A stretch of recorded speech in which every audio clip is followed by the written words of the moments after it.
இந்திய தமிழர்களுக்கு வணக்கம். நான் உங்கள் அருள் வளனரசு. திமுகவுக்கு கெடு விதித்த காங்கிரஸ் எத்தனை சீட்டு தான் கொடுப்பீங்க? இன்றே கடைசி நாள். புதுசாக இருக்குல்ல, இன்றே கடைசி நாள். எதுக்கு? எந்த விஷயத்துக்கு அப்ளை பண்ணுறதுக்கு? எக்ஸாம் டேட்டுக்கா இல்லை ஒரு வேலைக்கு அப்ளை பண்ணுறதுக்கு இன்றைய கடைசி நாளா? எதுக்கு இன்றைய கடைசி நாள்? திமுக காங்கிரஸ் கூட்டணி பேச்சுவார்த்தையில் சுமூக உடன்பாடு ஏற்படுவதற்கு இன்றைய கடைசி நாள். புதுசாக இருக்குல்ல, இன்றைய கடைசி நாள் அப்படிங்கிற ஒரு விஷயம். ஒவ்வொரு விஷயமா நம்ம போகலாம். ராகுலுடன் பேச முயற்சி செய்யும் மு க ஸ்டாலின், பேசாமல் அல்வா கொடுக்கும் ராகுல் காந்தி. திமுக காங்கிரஸ் கூட்டணியில் என்ன நடந்துகிட்டு இருக்கு? இறுதிக்கட்ட கூட்டணி முயற்சியில் களமிறங்கிய ப. சிதம்பரம். திமுக காங்கிரஸ் கூட்டணி பிரிந்தால் காங்கிரஸ் கட்சி இரண்டாக உடையுமா? வாங்க ஒரு அலசலாம். என்ன நடந்துகிட்டு இருக்கு அப்படிங்கிறது தான் இந்த வீடியோவில் நம்ம முழுக்க பார்க்க போகிறோம். கடந்த சில நாட்களாகவே விஜய் பற்ற வச்ச பட்டாசு சும்மா காங்கிரஸ் திமுக கூட்டணியில் சும்மா பட்டாசா பற்றி எரிஞ்சுக்கிட்டு இருக்கு. போட்ட பிளேயர் சொல்லி தான் திமுக கூட்டணியில் காங்கிரஸ் பட்டாசா தெரிச்சுக்கிட்டு இருக்கு அப்படிங்கிறது தான் நம்ம இன்னைக்கு பார்த்துக்கிட்டு இருக்கோம் கண்கூடா. கடந்த சில மாதங்களாகவே திமுக காங்கிரஸ் கூட்டணி தான் பெரிய அளவில் பேசும் பொருளாக மாறி இருக்கு. இன்னைக்கு கிட்டத்தட்ட ஆல்மோஸ்ட் லாஸ்ட் டே அப்படின்னு காங்கிரஸுக்கு திமுகவும் திமுகவுக்கு காங்கிரஸும் பரஸ்பரமாக கெடு விதிச்சுக்கிட்டாங்க. இப்போ எந்த கட்சி கூட்டணியில் இருக்குமோ, எந்த கட்சி கூட்டணியில் பலமுருந்திய கட்சியோ, எந்த கட்சி தலைமையில் கூட்டணி அமைக்க போகிறாங்களோ அவங்க தானே மற்ற கட்சிக்கு கெடு விதிச்சு நம்ம பார்த்துருக்கோம். இது புதுசாக இருக்குது. நீ பலமுருந்திய கூட்டணியாரு, நீ வேணா எனக்கு சீட்டு கொடு பரவாயில்ல, ஆனால் நான் உனக்கு கெடு விதிக்கிறேன் பாரு அப்படின்னு காங்கிரஸ் திமுகவை பார்த்தோம். அதே மாதிரி திமுக காங்கிரஸை பார்த்தும் பரஸ்பரமாக கெடு விதித்த விஷயங்கள்லாம் நடந்துக்கிட்டு இருக்கு. நம்ம லாஸ்ட்டில் சில முக்கியமான விஷயங்கள்லாம் சொல்கிறேன். இப்போ நம்ம ஒவ்வொரு விஷயமும் நம்ம அலசலாம். டெல்லியில் நேற்று நைட்டு சோனியா காந்தியோட இல்லத்தில் கட்சியோட தேசிய தலைவர் கார்கே தலைமையில் ஒரு முக்கியமான கூட்டம் நடந்திருக்கு. இதில் கார்கே, சோனியா, ராகுல் காந்தி, வேணுகோபால் உள்ளிட்ட தமிழக காங்கிரஸ் கட்சி அங்கே பேசியிருக்காங்க. இதில் தமிழ்நாடு காங்கிரஸ் கமிட்டி தலைவர் செல்வ பெருந்தகை அவாய்ட் பண்ணியிருக்காங்க. வாண்டடாவோ வாட்டவர் எப்படியோ ஒன்று அவாய்ட் பண்ணியிருக்காங்க. ஏன்னா செல்வ பெருந்தகை திமுக ஆதரவு நிலைப்பாட்டில் இருக்காரு அப்படிங்கிறதுக்காக ஒரு வேளை இருக்கலாம். அந்த விஷயத்துக்கு நான் பின்னாடி வரேன். இந்த ஆலோசனை கூட்டத்தில் முக்கியமான விஷயங்கள்லாம் அலசப்பட்டிருக்கு. ஆனால் இந்த ஆலோசனை கூட்டத்துக்கு முக்கியமான ஒரு விஷயம் என்ன சொல்றாங்கன்னா, கிரிஷ் ஜோடங்கர் அப்படிங்கிற ஒரு அந்த தமிழக காங்கிரஸ் கூட்டணி பற்றி பேசக்கூடிய காங்கிரஸ் பொறுப்பாளர் என்ன சொல்லியிருக்காங்கன்னா, திமுக நம்ம கூட்டணியிலேருந்து வச்சுக்காம கலட்டி விட பார்க்குறாங்க அப்படிங்கிற ரீதியில் அந்த கருத்தை ராகுல் காந்திகிட்ட போய் சொல்லியிருக்காங்க. ஆனால் இதுக்கு என்ன ரியாக்ட் பண்ணியிருக்காங்க அப்படின்னா, காங்கிரஸ் கட்சி திமுகவுடன் கூட்டணியில் இருக்காது அப்படிங்கிற நிலையை எடுத்திருக்காங்க அப்படிங்கிற மாதிரிலாம் சொல்லப்பட்டதுனால, குறிப்பாக திமுகவினர் மார்ச் 3ஆம் தேதி மாலைக்குள்ள கூட்டணி குறித்து முடிவை சொல்லிடுங்க அப்படின்னு காங்கிரஸோட தலைமைக்கு கெடு விதிச்சிருக்காங்க அப்படிங்கிற விஷயத்தையும் பல நாட்களாக சொல்லப்பட்டது. நேற்றும் நடந்த அந்த மீட்டிங்லேயும் முன் வச்சிருக்காங்க ராகுல் காந்தி கிட்ட. இதில் அவர் கொஞ்சம் டென்ஷன் ஆனார் அப்படிங்கிற விஷயமும் இந்த இடத்துல சொல்லப்பட்டுச்சு. டெல்லியில் திமுக விசஸ் காங்கிரஸ் கூட்டணி பற்றி சோனியா காந்தி வீட்டில் ஒரு முக்கியமான மீட்டிங் நடக்குது அப்படிங்கிறத தெரிஞ்சுக்கிட்ட திமுகவுடைய மூத்த தலைவர் எம்பி டிஆர் பாலு தன்னுடைய சோர்ஸ் மூலமாக சோனியா காந்திக்கு ஒரு மெசேஜ் சொல்லியிருக்காங்க. என்ன அப்படின்னா, தமிழ்நாட்டில் இருக்கக்கூடிய அந்த நிலவரம் பற்றி, அரசியல் கூட்டணி சூழல் பற்றியும், காங்கிரஸ் கட்சி கூட்டணியில் இருக்க வேண்டிய அவசியம் தேவை குறித்தும் நிறைய விஷயங்களை சோனியா காந்தி அவங்களுடைய காதுக்கே டிஆர் பாலு கொண்டு போய் சேர்த்திருக்காரு. அதே நேரத்தில் காங்கிரஸ் கட்சியோட மூத்த தலைவரான ப. சிதம்பரத்தை இந்த முக்கியமான மீட்டிங் முடிஞ்சதுக்கப்புறம் சோனியா காந்தி தனியாக கூப்பிட்டு பேசியிருக்காங்க. நான் இதில் என்னதான் நடந்துகிட்டு இருக்கு, தமிழ்நாட்டில் திமுகவும் காங்கிரஸுக்கு என்ன நடந்துகிட்டு இருக்கு, யார் காரணம் அப்படின்னு நிறைய விஷயங்களை கேட்டு தெரிஞ்சிருக்காங்க. அப்போ தமிழக நிலவரத்தை பற்றி ப. சிதம்பரம் பேசும்பொழுது, தேவையில்லாமல் நாம் கூட்டணியில் சிக்கலை ஏற்படுத்த நிறைய பேர் அங்கே திட்டமிட்டு வேலை பார்க்குறாங்க தமிழ்நாடு காங்கிரஸ் கமிட்டியில். நம்பகமான கூட்டணியாக நம்ம இந்தியா கூட்டணியில் இருக்கக்கூடிய ஒரே ஒரு கட்சி அப்படின்னா அது திமுக தான். ஸோ திமுகவை நம்ம கைவிடக்கூடாது, திமுகவும் நம்மளை கைவிடாது அப்படிங்கிற ரீதியில் தான் ப. சிதம்பரம் அவர்கள் சோனியா காந்தி கிட்ட ஒரு விஷயத்த சொல்லியிருக்காரு. சோனியா காந்தியும் சரி ஓகே அப்போ நம்ம திமுக கூட கூட்டணியை தொடருவோம் அப்படிங்கிற ரீதியில் சொல்லியிருக்காங்க. அப்படின்னா அதற்கு முன்னாடி அப்போ கூட்டணி தொடரக்கூடாதா அப்படிங்கிற ஒரு பாயிண்ட் ஆஃப் வியூ இருக்குது. சரி, சோனியா காந்தி திமுக கூட்டணியை விரும்புகிறாங்க அப்படின்னா வேற யாரு திமுக கூட்டணியை விரும்பலை அப்படிங்கிற ஒரு கேள்வி இருக்குது. சோனியா காந்திக்கு அடுத்து யாரு? என்னதான் காங்கிரஸ் கட்சியோட தலைவர், தேசிய தலைவராக கார்கே இருந்தாலும், அப்போ விஜய் கட்சி ஆரம்பித்த உடனே விஜய் தாவேகா விசஸ் காங்கிரஸ், தாவேகா காங்கிரஸ் கூட்டணி அப்படிங்கிற பேச்சில் அடிபடிச்சில் ராகுல் காந்தி தான் முன்னெடுத்தாருன்னு சொல்கிறாங்களே. சோனியா காந்தி திமுக கூட்டணியை விரும்புகிறாங்க அப்படின்னா ராகுல் காந்தி திமுக கூட்டணியை விரும்பலையா அப்படிங்கிற ஒரு கேள்வி இருக்குல்ல. இந்த இடத்துல தான் நான் ஏற்கனவே சொன்ன மாதிரி விஜய் தாவேகா கட்சியை தொடங்கி வச்சு கொளுத்தி போட்ட பட்டாசு இங்கே பட்டாசா வெடிச்சுக்கிட்டு இருக்கு. இதே இடத்துல இன்னொரு முக்கியமான விஷயத்தை கவனிக்கணும். எப்போதுமே முதலமைச்சர் மு க ஸ்டாலினோட பிறந்த நாளுக்கு முதல் ஆளாக ட்விட்டில் வாழ்த்து தெரிவிக்கக்கூடிய ராகுல் காந்தி இந்த முறை பிற்பகல் மத்தியானத்துக்கு மேலே தான் சகோதரர் அப்படிங்கிற வார்த்தையில் மிஸ் பண்ணிட்டார். மத்தியானத்துக்கு மேலே தான் வாழ்த்து சொல்கிறாரு. முதலமைச்சர் அப்படிங்கிற வார்த்தை, அதாவது CM, Tamil Nadu CM Stalin sir அப்படிங்கிற மாதிரி ஏதோ சொல்லியிருக்காரு. ஆனால் கடந்த வருஷத்துலலாம் நம்ம திரும்பி பார்த்தோம்னா மை டியர் பிரதர் அப்படிங்கிற வார்த்தை இருக்கும். ஆனால் இந்த முறை மை டியர் பிரதர் அப்படிங்கிற வார்த்தையை ராகுல் காந்திக்கு குறிப்பிடலை. ராகுல் காந்திக்கு நன்றி தெரிவித்த முதலமைச்சர் அவருடைய சமூக வலைதள பதிவுலையும் பிரதர் அப்படிங்கிற வார்த்தைகள் இடம்பெறலை. அப்போ கருத்து மோதல், மனஸ்பர ஏதோ சம்திங் ராங் அப்படின்னு சொல்கிற மாதிரி ரெண்டு பேருக்குமான முட்டல் மோதல் அப்படி இந்த இடத்துல இருக்குது அப்படிங்கிற ஒரு விஷயத்தையும் நம்ம இந்த இடத்துல உறுதிப்பட பார்க்க முடியுது. நேற்று சமூக வலைதளங்களில் இந்த விஷயங்கள் பெரிய அளவில் பேசும் பொருளாக மாறுனுச்சு. அப்படின்னா ராகுல் காந்தி திமுக கூட்டணியை விரும்பலை, ராகுல் காந்தி விஜய் கூட்டணியை தான் விரும்புகிறாங்க. ஆனால் சோனியா காந்தியும் கட்சியோட தேசிய தலைவர் கார்கேவும் திமுக கூட்டணியை விரும்புகிறாங்க அப்படிங்கிற ஒரு விஷயம் இந்த இடத்துல உறுதிப்பட நமக்கு தெளிவாக இருக்குது.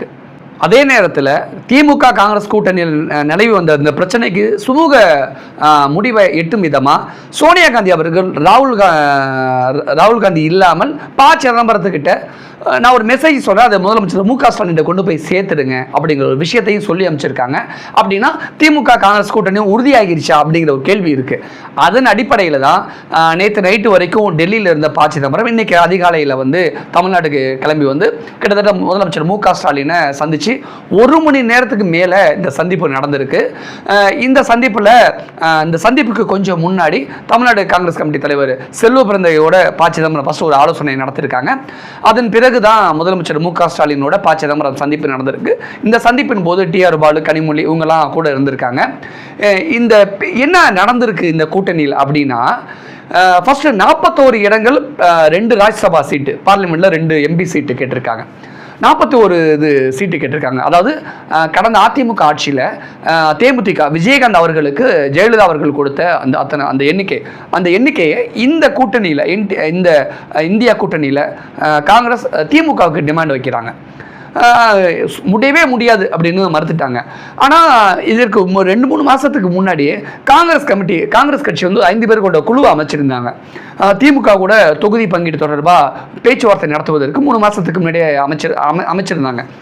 ஆனால் திமுக கொஞ்சம் கூட அதை கண்டுக்கல. ஏன் அப்படின்னா, நம்ம 3 மாதத்துக்கு முன்னாடியே நம்ம இந்த பேச்சுவார்த்தை நடத்திட்டோம்னா அவங்க காங்கிரஸ் ரொம்ப கிராக்கி பண்ணுவாங்க, ரொம்ப டிமாண்ட் வைப்பாங்க. கடைசி நேரத்தில் நம்ம இதை ஹேண்டில் பண்ணால், பேச்சுவார்த்தை நடத்தணும்னா நம்ம கொடுக்கறத வாங்கிட்டு காங்கிரஸ் பேசாமல் இருந்துப்பாங்க அப்படின்னு திமுக ஒரு கணக்கு போட்டிருக்கலாம். ஆனால் திமுக என்ன நினச்சி கணக்கு போட்டுச்சு தெரியல. இது திமுகவுக்கு பேக் ஃபயர் ஆயிருக்கு அப்படின்னு தான் தோணுது. ஏன் அப்படின்னா, கடந்த 2-3 நாட்களாகவே இல்லை 1 வாரத்துக்கு மேலாகவே திமுக விசஸ் காங்கிரஸ் அப்படிங்கிற மாதிரி திமுக காங்கிரஸ் கூட்டணியில் இருந்த போய் திமுக விசஸ் காங்கிரஸ் அப்படின்னு எதிர் துருபங்களா மாறி போயிருக்கு. அதாவது 41+2 கேட்ட காங்கிரஸ், அதன் பிறகு 40+2, அதன் பிறகு 39+2, அதன் பிறகு 36+2, நேற்று நைட்டு வரைக்குமே 36 இடங்கள் +2 ராஜ்யசபா சீட்டு அப்படிங்கிறது தான் சோனியா காந்தி அவர்களும் சொல்லி அனுப்பின மெசேஜ். மு க ஸ்டாலின், ப. சிதம்பரம் இந்த சந்திப்பில் கூட சோனியா காந்தி அவர்களுடைய தகவலை மெசேஜை மு க ஸ்டாலின் அவங்ககிட்ட கொண்டு போய் சேர்க்கும் பொழுது, கடந்த முறை நீங்கள் 25+1 கொடுத்தீங்க, ஆனால் இந்த முறை கொஞ்சம் கூடுதலாக எங்களுக்கு கொடுங்க, நம்ம கூட்டணி அமைச்சிக்கலாம் அப்படிங்கிற மெசேஜை தான் சோனியா காந்தி அவர்கள் ப. சிதம்பரத்துக்கிட்ட மு க ஸ்டாலின் அவர்களுக்கு சொல்லி அனுப்பின மெசேஜ். ஆனால் இவங்க இந்த ராகுல் காந்தி தரப்பில், கார்கே தரப்பில் இந்த 5 குழு இந்த பேச்சுவார்த்தை அமைச்சாங்கல்ல, இந்த தரப்புலலாம் கடைசி வரைக்குமே 41 ஆரம்பித்து 41+2 ஆரம்பித்து 36+2 வரைக்கும் கொண்டு நின்றுருக்காங்க. ஸ்டாலின் அவர்கள் ப. சிதம்பரம் சந்திப்புக்கு முன்னாடி வரைக்கும் 25+1 அவ்வளோதான் தர முடியும் அப்படின்னு பயங்கர கராராக இருந்திருக்காங்க.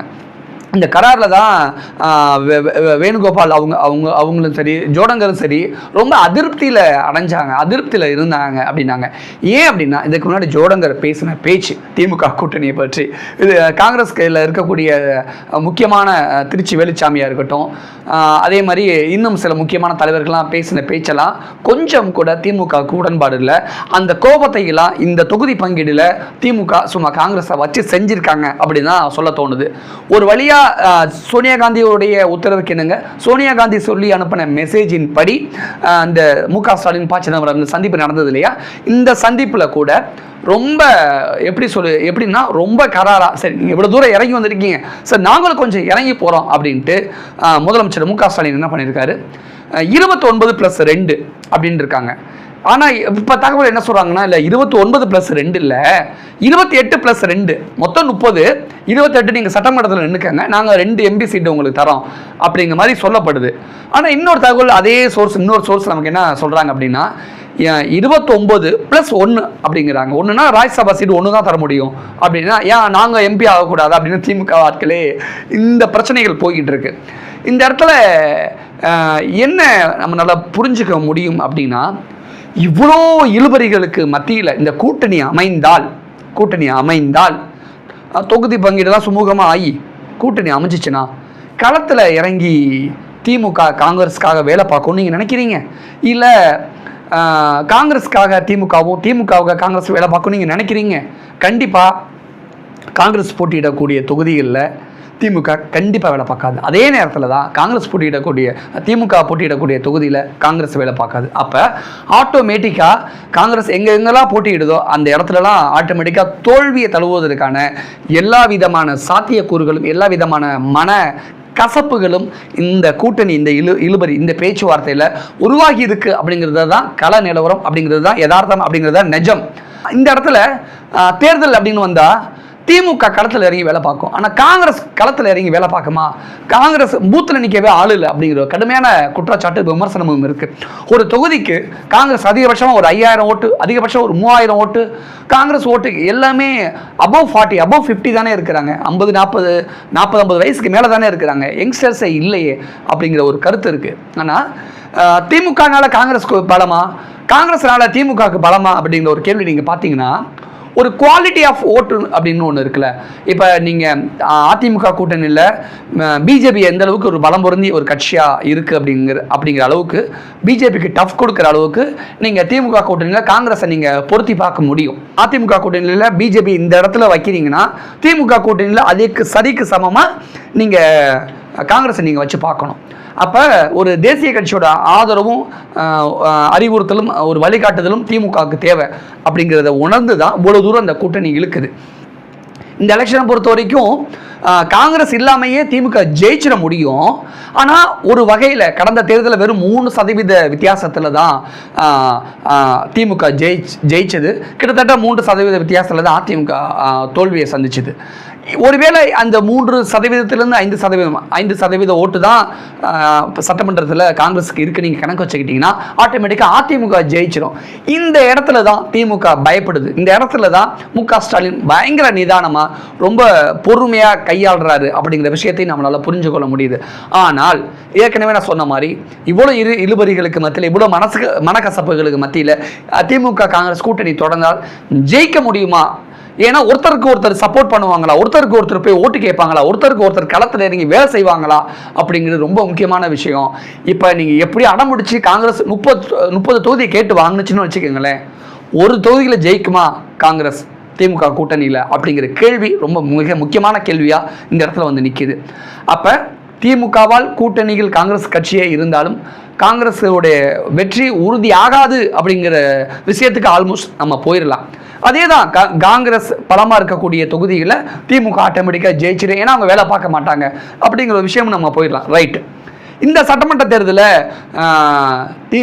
திமுக கிட்ட காங்கிரஸ் பலமாக டிமாண்ட் வைக்கிறாங்க அப்படின்னு நீங்கள் நம்ம பார்த்தோம்னா, அடுத்த 2.5 வருஷத்தில் பார்லிமெண்ட் எலெக்ஷன் வரும்ல, அப்போ காங்கிரஸ்க்கு நீங்கள் காங்கிரஸ் வெளில போனால் கூட போய்க்க, நாங்கள் தனியாகவே நின்றுக்கிற 40 தொகுதிகளையும் அப்படின்னு திமுக காங்கிரஸை வச்சு செய்வதற்கான எல்லா விதமான சாத்தியக்கூறுகளும் இருக்குது. ஏன் அப்படின்னா இந்த பேச்சுவார்த்தை அவ்வளோ தூரம் வெறுப்பை விதைச்சிருக்கு அப்படின்னு மட்டும் நல்லா புரிஞ்சுக்கொள்ள முடியுது.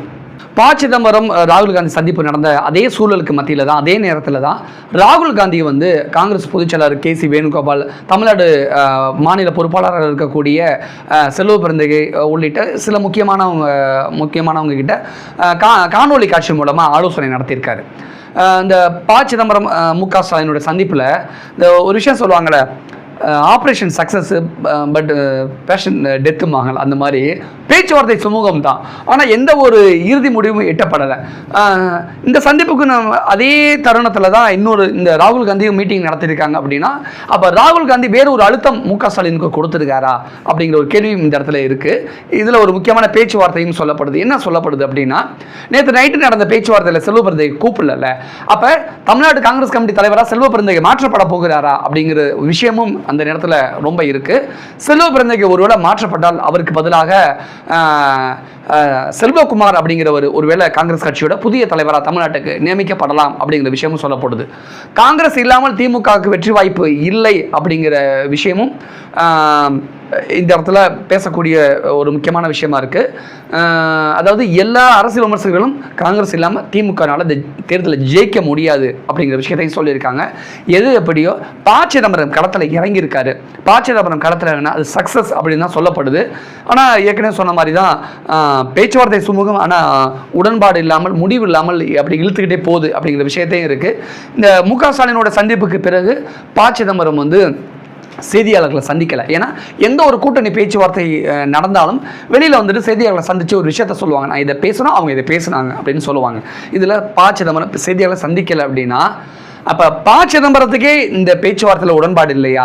அப்போ பாசிட்டிவாக ஒன்றுமே நடக்கலையா அப்படிங்கிற ஒரு விஷயம் இருக்குது. சரி, ஏன் இத்தனை 22 வருஷமாக 2004 இப்போ 2026 இப்போ வரைக்குமே இந்த 22 வருஷமாக திமுகவும் காங்கிரஸும் பலமுருந்திய ஒரு கூட்டணியாக இருந்துச்சுல, இப்போ ஏன் காங்கிரஸ் இவ்வளோ தூரம் விடாப்பிடியாக அடம் பிடிக்குது அப்படிங்கிற மிக முக்கியமான கேள்வி. நான் ஏற்கனவே சொன்ன மாதிரி தாவேகா விஜய் நம்பி விஜய் தமிழ்நாட்டிலே ஜெயிக்க முடியாதுன்னு சொல்கிறாங்களே, விஜய் நம்பி எப்படி ராகுல் காந்தி வந்து இவ்வளோ தூரம் ஸ்ட்ராங்காக ஆனஸ்டாக போட்டி போகிறாரு? அதுவும் இத்தனை வருஷம் 22 வருஷம் கூட்டணியை, இந்தியா கூட்டணியிலேயே நம்பர் 1 கூட்டணியாக, அது நம்பிக்கைக்குரிய கூட்டணியாக, ரொம்ப ஸ்ட்ராங்காக இருக்கக்கூடிய ஒரே கூட்டணினா திமுக. அப்பேற்பட்ட திமுகவை பகைச்சிக்கிட்டு ராகுல் காந்தி இப்படி ஒரு முடிவு எடுக்கிறாரே அப்படின்னு நீங்கள் பார்த்தீங்கன்னா, காங்கிரஸ் இல்லாமல் திமுகவுக்கு வெற்றி சாத்தியம் இல்லை அப்படிங்கிறது எந்த அளவுக்கு கலை யதார்த்தமோ அதே அளவுக்கு விஜய் கூட கூட்டணி வச்சா நம்ம கர்நாடகாவில் ஸ்ட்ராங் ஆகிடலாம், ஆந்திராவில் இன்னும் காங்கிரஸை வலுப்படுத்தலாம், கேரளாவில் இன்னும் ஸ்ட்ராங்காக காங்கிரஸை வலுப்படுத்தலாம் அப்படிங்கிற எண்ணத்தில் விஜய் மைண்டில் வச்சுக்கிட்டு ராகுல் காந்தி இந்த முடிவை எடுத்திருக்காரு அப்படிங்கிறாங்க. விஜய்க்கு வந்து தமிழ்நாட்டில் மட்டும் பாப்புலாரிட்டி இல்லை, கர்நாடகாவிலையும் ஆந்திராவிலையும் கேரளாவிலையும் இருக்குது அப்படிங்கிறாங்க. ஆனால் எவ்வளோ தூரம் இருக்குங்கிற ஒரு கேள்வி இருக்குது. தமிழ்நாட்டில் ஓட்டு மொத்தமாக யங்ஸ்டர்ஸோட ஓட்டு இருக்குது, ஹவுஸ் ஒய்ஃப் பெண்களுடைய ஓட்டு இருக்குது. ஓகே, இதே தானே மற்ற அதர் ஸ்டேட்லேயும் யங்ஸ்டர்ஸ் ஓட்டு மட்டும் தானே இருக்கும். அந்த ஓட்டை நம்பியா அப்படிங்கிற ஒரு கேள்வி இருக்குல்ல. ஏதோ ஒரு வகையில் அவர் ராகுல் காந்தி வேற ஒரு கணக்கு போட்டு பார்க்குறாரு. ஆனால் அதே நேரத்தில் இந்த 22 வருஷமாக திமுகவும் காங்கிரஸும் கூட்டணியில் இங்கே இருக்கும் பொழுது இப்போ கூட்டணி ஒருவேளை உடைந்தால் தமிழ்நாட்டில் இருக்கக்கூடிய காங்கிரஸ் ஏற்கனவே 5 குழுக்களாக இருக்குது அப்படிங்கிற ஒரு கடுமையான விமர்சனம் இருக்குது. களத்தில் இறங்கி வேலை செய்ய மாட்டாங்க ஒரு விமர்சனம் இருக்குது. இந்த நேரத்தில் திமுக காங்கிரஸ் கூட்டணி உடைந்தால் காங்கிரஸ் 2ஆக உடையும் அப்படின்னு சொல்கிறாங்க. காங்கிரஸில் இருக்கக்கூடிய திமுக ஆதரவு ஆட்கள், திமுக அனுதாபிகள் எல்லாம் கட்சியை உடைச்சிட்டு கட்சியிலேருந்து பிரிஞ்சு குறிப்பாக திமுகவில் போய் சேர்ந்துருவாங்க அப்படின்னு சொல்கிறாங்க. அது மிக முக்கியமாக யாரை சொல்கிறாங்க அப்படின்னா, இன்னைக்கு தமிழ்நாட்டுடைய காங்கிரஸ் கமிட்டி தலைவராக இருக்கக்கூடிய செல்வ பெருந்தகையே கட்சியை உடைச்சிட்டு திமுகவில் போய் சேர்ந்துருவார் அப்படின்னு சொல்கிறாங்க. அவர் மாதிரி இன்னும் நிறைய பேர் இருக்கிறாங்க. அவங்களாம் திமுகவில் போய் சேர்ந்தாங்கன்னா காங்கிரஸோட பலம் இன்னும் தமிழ்நாட்டில் பலவீனமாக மாறிடும் அப்படிங்கிற ஒரு விஷயமும் சொல்லப்படுது. இதற்கு முன்னாடி அதிமுக பிஜேபி கூட்டணியை பற்றி பயங்கரமாக பலரும் பலவிதமாக பேசிக்கிட்டு இருந்த சூழல் மாறி இன்னைக்கு ரொம்ப உறுதியான கூட்டணி, ரொம்ப ஸ்ட்ராங்கான கூட்டணி, யார் நினைச்சாலும் எந்த கொம்பா நினைச்சாலும் இதை உடைக்கவே முடியாது அப்படின்னு மார்த்தட்டிக்கிட்டு இருந்த திமுக காங்கிரஸ் கூட்டணி இன்னைக்கு பேசும் பொருளாக ஒரு விவாத பொருளாக மாறி போய் இன்றைக்கி தமிழ்நாடு அரசியலில் கிட்டத்தட்ட பெரிய அளவில் டாக் ஆஃப் த டவுனாக மாறி போயிருக்கு. இன்றைக்கி நைட்டுக்குள்ளே அல்லது காலைல வெடிக்கிறதுக்குள்ளே இந்த கூட்டணி திமுக காங்கிரஸ் கூட்டணி இருக்குமா இருக்காதா அப்படின்னு நமக்கு தெளிவாக தெரிஞ்சிடும். அதை நோக்கி தான் கடைசி கட்ட நகர்வுகள் நடந்துக்கிட்டு இருக்கு. அடுத்தடுத்து அதிரடியான திருப்பங்களை நம்ம அடுத்தடுத்த விஷயங்களை நம்ம பார்க்க போகிறோம். அடுத்தடுத்து என்ன நடக்குதோ எல்லாத்தையுமே நம்ம ஃபுல் அப்டேட்டோட உங்களுக்கு முன்னாடி வைக்கிறேன். நன்றி, வணக்கம்.